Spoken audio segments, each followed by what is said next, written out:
nama saya Rika Madia, NPM 1914051039. Perkenalkan, saya Yusma Arifah, NPM 1914051057. Saya NPM 1914 05 10 61. Nama saya Deva Divani Perdana, NPM 1954051003.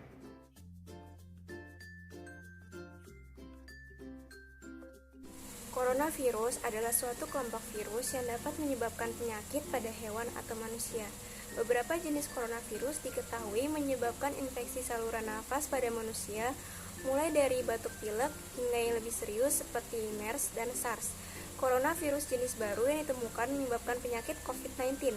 COVID-19 adalah penyakit menular yang disebabkan oleh jenis coronavirus yang baru ditemukan. Ini merupakan virus baru dan penyakit yang sebelumnya tidak dikenal sebelum terjadi wabah di Wuhan, Tiongkok pada bulan Desember 2019. Adapun pencegahan dapat kita lakukan, pertama, secara teratur dan menyeluruh, bersihkan tangan dengan sabun atau air atau cairan berbasis alkohol. Mencuci tangan dengan sabun atau air atau menggunakan cairan berbasis alkohol dapat membunuh virus yang mungkin ada di tangan kita. Kedua, pertahankan jarak fisik atau physical distancing setidaknya 1 meter atau 3 kaki antara kita dan siapa saja yang batuk atau bersin.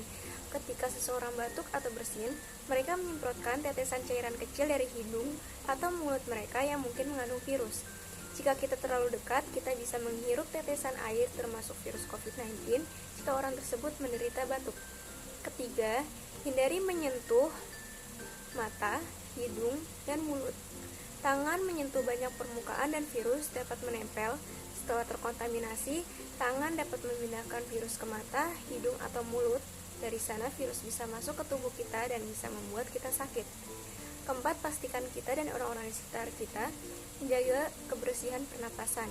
Ini berarti menutupi mulut dan hidung dengan siku atau anggota badan yang tertekuk saat kita batuk atau bersin. Kemudian segera buang tisu bekas yang digunakan untuk menutupi bersin atau batuk. Tetesan yang keluar saat bersin atau batuk menyebarkan virus. Dengan mengikuti saran ini, kita dapat melindungi orang-orang di sekitar kita dari virus. Selanjutnya, tetap di rumah jika merasa tidak sehat. Jika mengalami demam, batuk, dan kesulitan bernapas, cari bantuan medis dan hubungi mereka terlebih dahulu. Ikuti arahan otoritas kesehatan setempat. Otoritas nasional dan lokal akan memberikan informasi terbaru tentang situasi di daerah. Selanjutnya, dampak dari pandemi COVID-19 terhadap pendidikan di Indonesia. Akibat dari pandemi COVID-19 ini menyebabkan diterapkannya beberapa kebijakan untuk memutus mata rantai penyebaran virus COVID-19 di Indonesia. Upaya yang dilakukan adalah melakukan physical distancing, yaitu himbauan untuk menjaga jarak di antara manusia. Upaya tersebut ditujukan kepada masyarakat agar dilakukan untuk memutus rantai penyebaran pandemi COVID-19 yang terjadi saat ini. Pemerintah menerapkan WFH. Kebijakan ini merupakan upaya yang diterapkan kepada masyarakat agar dapat menyelesaikan segala pekerjaan di rumah. Pendidikan Indonesia pun menjadi salah satu bidang yang terkena dampaknya. Dengan adanya pembatasan interaksi, Kementerian Pendidikan di Indonesia juga mengeluarkan kebijakan yaitu meliburkan sekolah dan mengganti proses kegiatan belajar mengajar dengan menggunakan sistem dalam jaringan atau daring. Dengan menggunakan sistem daring, terkadang muncul berbagai masalah yang dihadapi oleh siswa dan guru, seperti materi pelajaran yang belum selesai disampaikan oleh guru, kemudian guru mengganti dengan tugas lainnya. Hal tersebut menjadi keluhan bagi siswa karena tugas yang diberikan oleh guru lebih banyak. Dampak COVID-19 terhadap pendidikan juga berpengaruh pada perguruan tinggi. Perguruan tinggi telah menerapkan kebijakan mengganti kuliah tatap muka dengan kuliah kelas daring. Banyak aplikasi yang digunakan untuk mendukung kegiatan tersebut, seperti Google Classroom, Google Meet, Quizizz, dan lain-lain. Bagi mahasiswa semester akhir, perguruan tinggi menerapkan kebijakan seperti seminar online, pembimbingan online, bahkan wisuda online. Hal tersebut terjadi karena kebijakan pemerintah yang menerapkan social dan physical distancing. Tentu saja, segala sesuatu yang terjadi itu terdapat dampak positif dan negatifnya. Dampak negatif pengaruh COVID-19 terhadap perguruan tinggi yang pertama, Kuota. Untuk menjalankan segala aplikasi daring, kita membutuhkan kuota yang cukup banyak, sehingga biaya yang dikeluarkan juga cukup banyak. Yang kedua, sinyal. Jika kita berada di pedesaan, sinyal mungkin terhambat, sehingga menghambat kuliah online tersebut. Yang ketiga, sulitnya memahami materi. Materi yang disampaikan hanya berupa teori tanpa praktek, yang tentu saja menyusahkan kita. Yang keempat, banyak yang salah menggunakan waktu kuliah online tersebut, seperti malah bermain sosial media, layaknya Instagram, Facebook, atau yang lainnya. Dampak positif COVID-19 terhadap perguruan tinggi, yang pertama, kita dapat melaksanakan kuliah online di mana saja atau saat kita berkumpul dengan keluarga. Dengan kata lain, waktu yang kita gunakan lebih efisien. Yang kedua, biaya yang kita keluarkan untuk kuliah online tentu saja lebih murah daripada kita kuliah tatap muka atau pada saat kita tidak tinggal dengan orang tua. Yang ketiga, tentu saja kita dapat membantu untuk memutus rantai penyebaran COVID-19 dengan kita selalu menjaga jarak dengan orang dan belajar di rumah.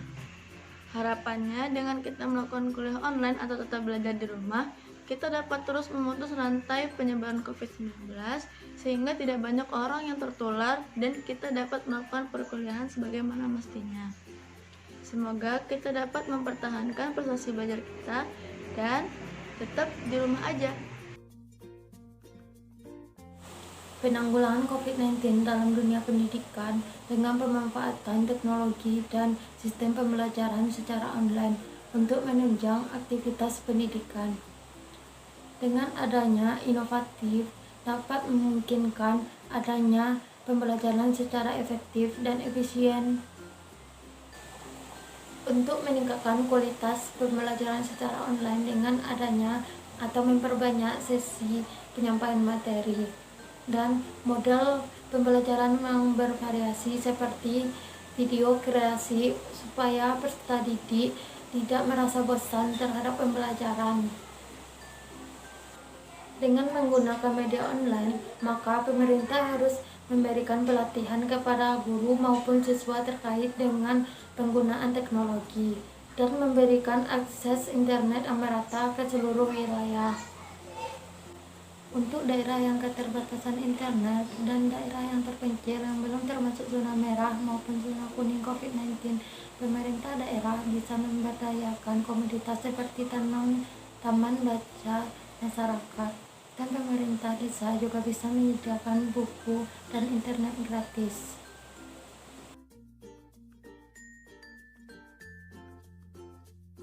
Pemerintah melalui Kementerian Kebudayaan dan Pendidikan Tinggi mengeluarkan kebijakan yaitu pembelajaran lewat dalam jaringan atau daring.